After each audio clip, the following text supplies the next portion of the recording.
Hey guys, thanks for tuning in to 180 Block Pass. Round 6 in Detroit is over with, and we're like so close to being halfway through the season. We're not, but we are treading into the waters. So out of the gate, we had Nate Thrasher over Heat 1 in 250 class, broken middle finger and all, get the whole shot, ends up winning the race, leading the race, and not much more on that. Quickly into the race, Austin Forkner goes down. It seems like this turn, I'm not for certain, but I feel like this turn everyone was going down on. So I don't know if it's an Austin Forkner thing or if it was the corner itself, but the point of the matter is he's down, Myers is pissed, and there's a lot more racing left. Tom Vialle seems to go down in that same corner like I said. He's right back up though. So with 2 laps to go, Chance Hymas gets a good drive through the whoops and gets Hammaker on the inside in that next corner, putting him in front, overall second. McAdoo, obviously he went down, so that's why. Went down in the sand, could not get out of the sand, but that was just the beginning of his night, unfortunately. So for Heat 1, we had Thrasher, Chance, Hammaker, Tom Vialle, LaRusso, LaCuro, I'm not even going to try to say his name, LaCarico, Chambers. You know what? Let's just...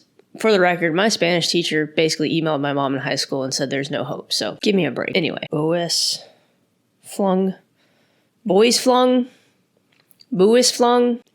Mr. Pumped Shives for that 9th spot. Where was Myers? The one that was very mad that Austin Forkner just fell over or stalled or whatever happened.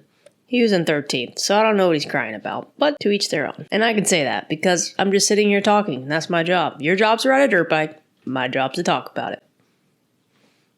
Another thing I want to talk about is Austin Forkner. Obviously, he won the LCQ. He's on a new bike. He rode Kawasaki forever. Are we going to get the old Austin Forkner back? Are we going to get a new, faster, more precise Austin Forkner? There's just been a lot of mistakes. So I have lots of questions. And it's only been 2 races for this coast. So I don't feel like the questions have been answered. But that's something to keep looking at. What do you guys think? Is it just him? Is it the bike? Is it a combination? He's got a lot of life events going on. Like, what is the deal? He's been off the bike for a long time, the new bike, all the things.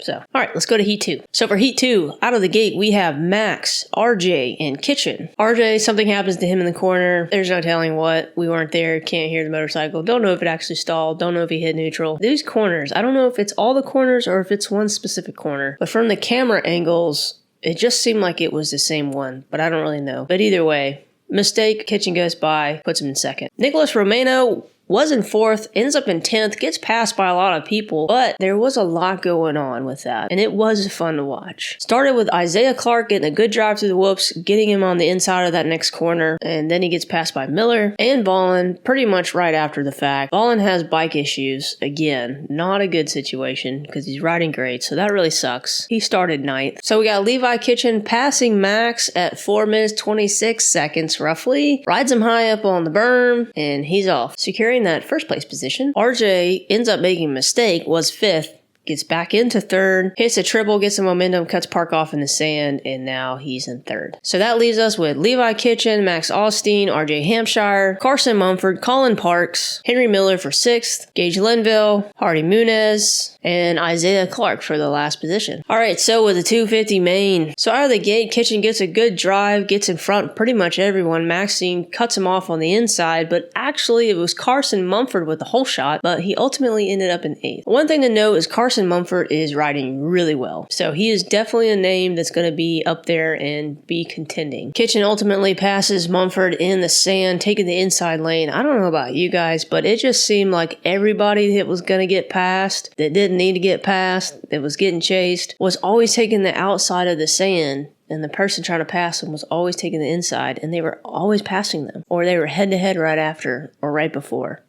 So something about the inside lane was faster. Maybe because it shortened the track, because it really wasn't. You still kept your momentum through the inside. I guess people were trying to do that beast mode like Tomac did a few races back where he just whipped in the outside of the turn. But I don't foresee people doing that because, one, they don't use their clutch like Eli. So, I don't know. Take the inside. I know you got to set up for that and all that, but I'm just saying.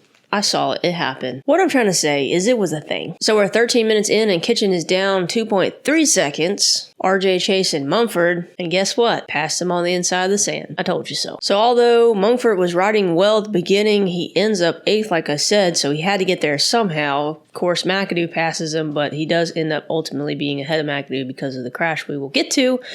But before that happened, McAdoo did pass Mumford, both getting a good drive through the whoops. Mumford was flying through those whoops, just saying. But one thing I noticed, if you look really closely and you rewind and you watch it again, McAdoo jumps the last 3 whoops and gets ahead and beats him out of the turn. I mean, just hits the gas and goes. At this point, it's pretty much over for Mumford. He gets passed by Tom Vialle, and right after that, he gets passed by Nate Thrasher. And then Hymas in the sand on the inside. Again, RJ down in the corner same as McAdoo again. Then we had 5 seconds left on the clock. The boys in the booth said 7th, but the timer on the screen said 5. And for Max, that was a loss. So 7-second lead, Levi Kitchen, another gift. Ultimately, he gets it done, has a chance. I'm not saying yes, chef, yet, because I feel like you didn't earn that one.